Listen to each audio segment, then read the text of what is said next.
Changing speeds and changing directions are very important when it comes to handling the basketball, especially against defenders that are quick, athletic, skilled, aggressive. And sometimes maybe those defenders have an advantage of you because of their traits. And so how do you become an effective ball handler up the floor when you have to go 84, 90, 94 feet basically up the floor, or just get the ball across half court with all that pressure on you?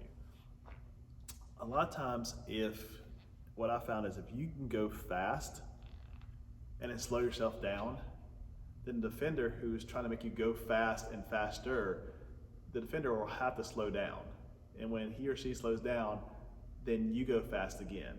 You try to, again, do your work early based off of concept that I talked about a day or so ago. So for instance, maybe the defender's crowded you and you've got to get the ball all the way down there, okay? Or at least to half court to get the play started. So what you can do is, and this takes practice, you have to work on these things on your own. You have to work on the onside dribble, which again is hand on the ball, balls on the side, you go here, like this, and move the girl or guy from the left to the right, so you here, move her back.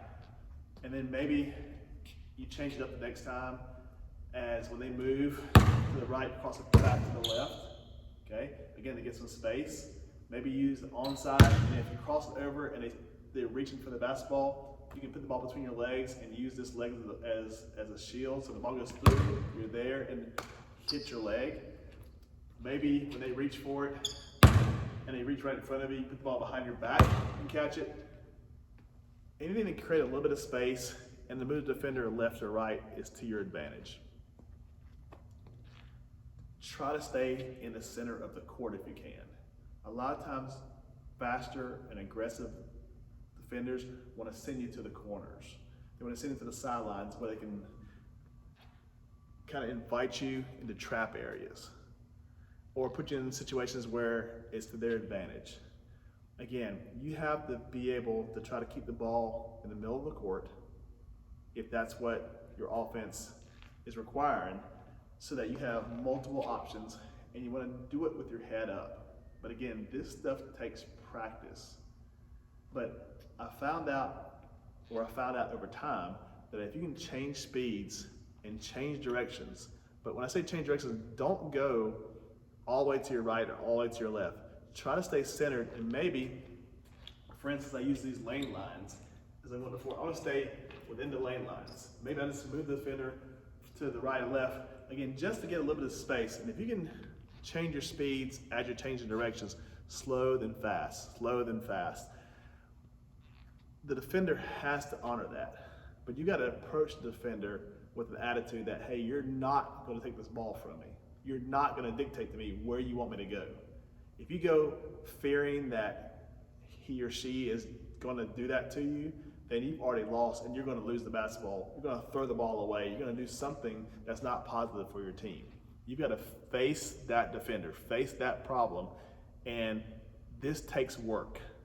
This takes time, but it's going to happen somewhere. You're going to run into that person somewhere, and you want to be as prepared as possible for that person.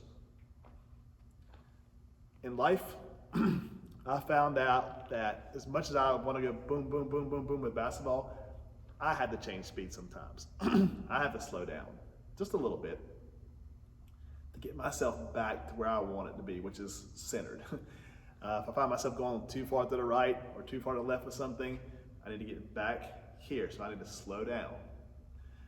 You can take that however you want to with your life and apply it to whatever's going on in your life. Sometimes you need a change of direction to get yourself going where you want to go. Sometimes you need a change of speed to get yourself where you want to be, or get yourself back on course of where it is, wherever you're in life. But just understand that it takes practice, it takes discipline, it takes a little bit of confidence, but it can be done. And it can be done successfully, consistently, if you want it to be.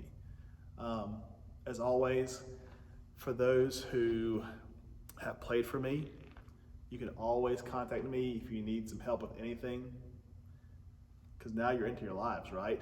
And you know that I am just a phone call or an email or a text message away. For those of y'all that don't know me, I'm willing to help as much as possible, on or off the court.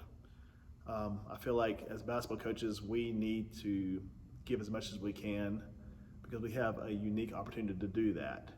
And if I can be a resource for you to help you out, then I'm doing what I'm supposed to be doing. I'm not just coaching basketball, I'm helping coach people.